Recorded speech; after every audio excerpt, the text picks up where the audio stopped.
नमस्कार दोस्तों। आज जो हम अध्याय करने जा रहे हैं उसका नाम है प्रकाश, परावर्तन तथा अपवर्तन। आज हम इसका चौथा भाग करेंगे। तो चलिए जानते हैं कि इस भाग में हम क्या क्या जानने वाले हैं। तो इस भाग में हम पहले बात करेंगे अपवर्तन की और उसके बाद हम जानेंगे अपवर्तनांक क्या होता है।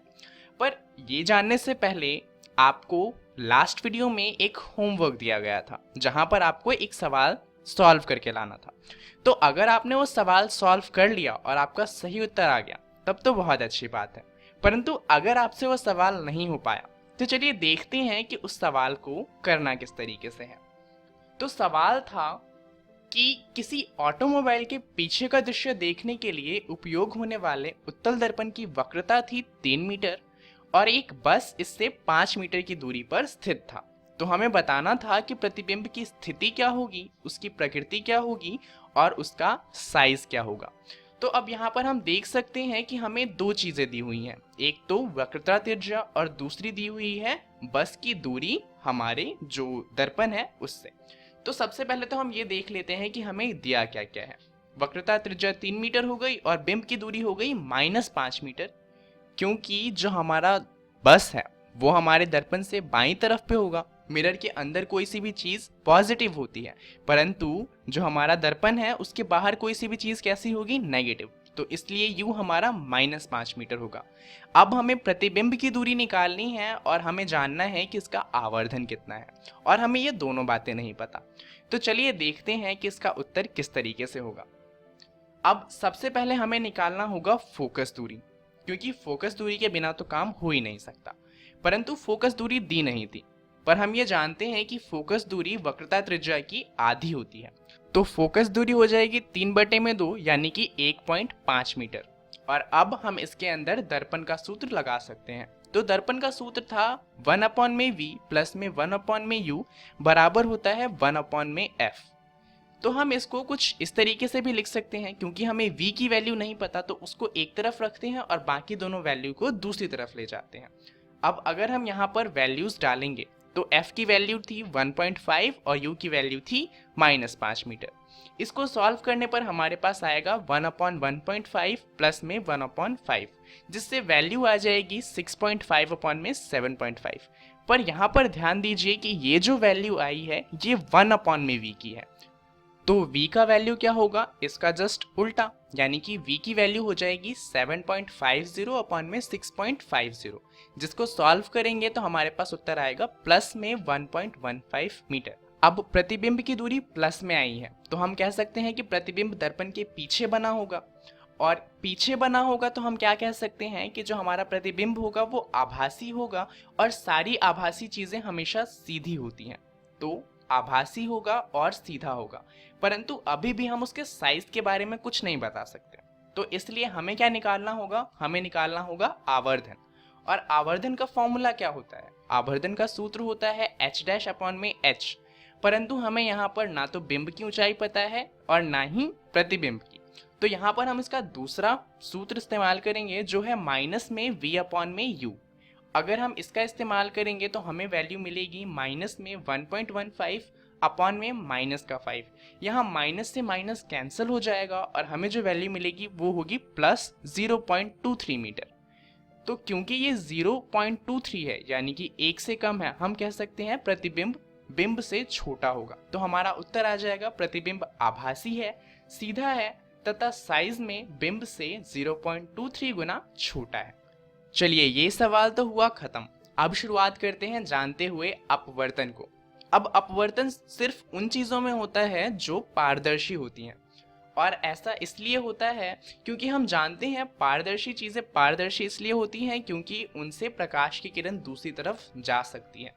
परंतु प्रकाश की किरण जब इन चीजों से, जितनी भी पारदर्शी चीजें होती हैं, इनसे दूसरी तरफ जाती है तो होता क्या है कि प्रकाश की किरण उतनी तेज नहीं हो पाती जितनी तेज वो हवा में थी। और इस वजह से क्या होता है कि ये किरणें सीधी नहीं जाती बल्कि थोड़ी सी मुड़ जाती हैं। और ये जो प्रकाश की किरण का मुड़ना होता है इन चीजों की वजह से जो पारदर्शी है परंतु हवा नहीं है, इसे ही कहा जाता है अपवर्तन। अब जो प्रकाश की किरण है वो किस तरफ मुड़ेगी, चलिए ये जानते हैं। तो हम जानते हैं कि दो तरह की चीजें होती हैं, एक सघन माध्यम होता है और एक होता है विरल माध्यम। अब अगर हम उदाहरण के लिए ग्लास की बात करें तो ग्लास सघन होता है अगर हम उसे हवा से कंपेयर करें।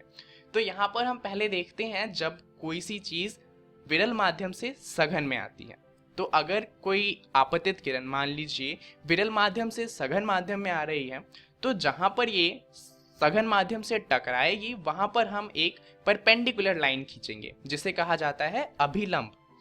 और यहाँ पर जो किरण होगी अपवर्तित किरण, वो अभिलंब की तरफ मुड़ जाएगी। ऐसा होता है जब विरल माध्यम से कोई चीज सघन माध्यम में आती है। अब इसका बिल्कुल ही उल्टा होता है जब कोई चीज सघन माध्यम से विरल में आएगी, तो यहाँ पर भी आपतित किरण आएगी तो सबसे पहले हम एक अभिलंब खींचेंगे।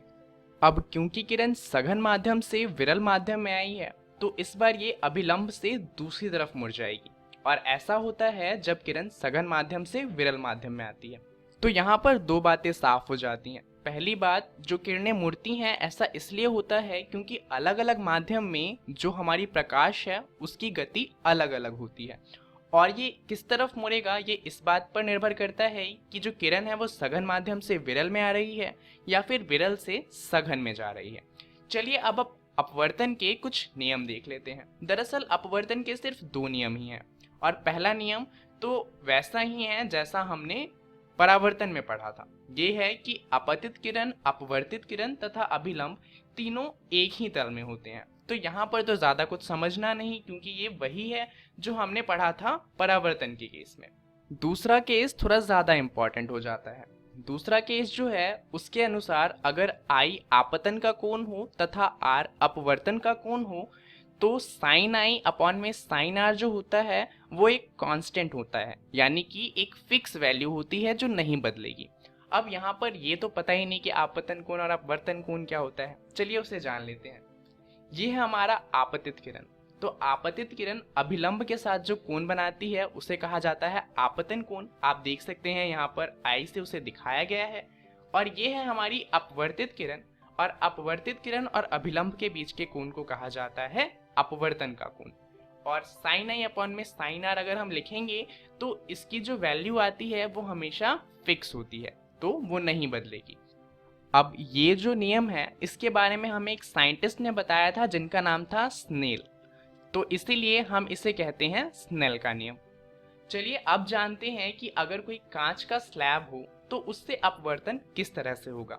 अब क्योंकि ये बहुत ज़्यादा इम्पॉर्टेंट है तो आप इसे ध्यान से देखिएगा और याद करने की कोशिश कीजिएगा। तो इसकी शुरुआत होगी हमारे आपतित किरण से। ये जहाँ पर कांच के स्लैब से टकराएगी वहाँ पर हम सबसे पहले अभिलंब खींचेंगे।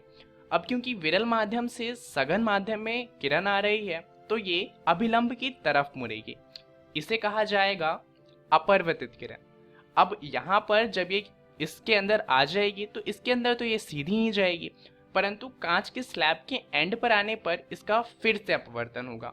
तो यहाँ पर हम फिर से एक अभिलंब खींचेंगे, और क्योंकि इस बार सघन से विरल माध्यम में आ रही है किरण इसलिए ये इस बार अभिलंब से दूसरी तरफ मुड़ जाएगी, और इसे कहा जाएगा निर्गत किरण। अब अगर आपतित किरण का अपवर्तन नहीं हुआ होता तो वो सीधी आती, तो ये जो दोनों किरण हैं, जो किरण हो सकती थी और जो किरण अभी निकली है, वो दोनों आपस में पैरेलल होती हैं, और इनके बीच में जो गैप होता है उसे कहा जाता है प्रसव विस्थापन। चलिए ये तो हुआ अपवर्तन एक कांच के स्लैब से। अब हम जानते हैं कि अपवर्तनांक क्या होता है। अपवर्तनांक को विभिन्न माध्यमों में प्रकाश के संचारण की अपेक्षित चाल से संबद्ध किया जा सकता है। अब इसका इस्तेमाल हम करते हैं ये जानने के लिए कि कौन सा माध्यम विरल है और कौन सा माध्यम सघन है। इसका जो फॉर्मूला होता है या फिर सूत्र कह सकते हैं वो होता है n/1 बराबर में माध्यम 1 में प्रकाश की चाल अपॉन में माध्यम 2 में प्रकाश की चाल। तो प्रकाश की चाल को हम v1 और v2 से भी दिखा सकते हैं। प्रकाश की सबसे ज्यादा चाल होती है निर्वात में, जो कि है 3 गुने में 10⁸ मीटर पर सेकेंड। हवा में भी लगभग इतनी ही चाल होती है, इसलिए हम निर्वात और हवा को एक ही मानकर चलते हैं। तो हम किसी भी चीज के सघन और विरल होने की बात इस बात पर निकालते हैं कि वो हवा के मुकाबले उस माध्यम में लाइट कितनी तेजी से चलती है। तो अगर एक माध्यम निर्वात या वायु है तब माध्यम 2 का अपवर्तनांक निर्वात के सापेक्ष माना जाता है। यह माध्यम का निरपेक्ष अपवर्तनांक कहलाता है और इसका फॉर्मूला होगा, अगर मान लीजिए वायु में प्रकाश की चाल c है और माध्यम में v है तो इसे हम कहेंगे nm, जो बराबर होगा वायु में प्रकाश की चाल अपॉन में माध्यम में प्रकाश की चाल, या फिर c अपॉन में v। तो चलिए अब कुछ महत्वपूर्ण द्रव्यात्मक माध्यमों के निरपेक्ष अपवर्तनांक देख लेते हैं। यहाँ पर आपको सभी याद नहीं करने, ये 3 बहुत ज़्यादा महत्वपूर्ण हैं, जैसे कि हवा में 1.0003, बर्फ में 1.31, जल में 1.33 और लास्ट में डायमंड का ज़्यादा इंपॉर्टेंट है क्योंकि डायमंड में निरपेक्ष अपवर्तनांक सबसे ज़्यादा होता है जो कि है 2.42। तो चलिए जानते हैं इस वीडियो में हमने क्या क्या सीख लिया। हमने सबसे पहले जाना कि अपवर्तन क्या होता है और उसके बाद हमने जाना कि अपवर्तनांक क्या होता है। अब इसके बारे में आपको पढ़ना है अपनी एनसीईआरटी की किताब का प्रकाश, परावर्तन तथा अपवर्तन वाला अध्याय। वहां पर आपको इसी नाम से ये टॉपिक मिल जाएंगे, यानी कि अपवर्तन और अपवर्तनांक आपको पढ़कर आने हैं। अगली वीडियो में हम बात करेंगे लेंस द्वारा प्रतिबिंब बनाने की। इस वीडियो में इतना ही, तब तक के लिए धन्यवाद।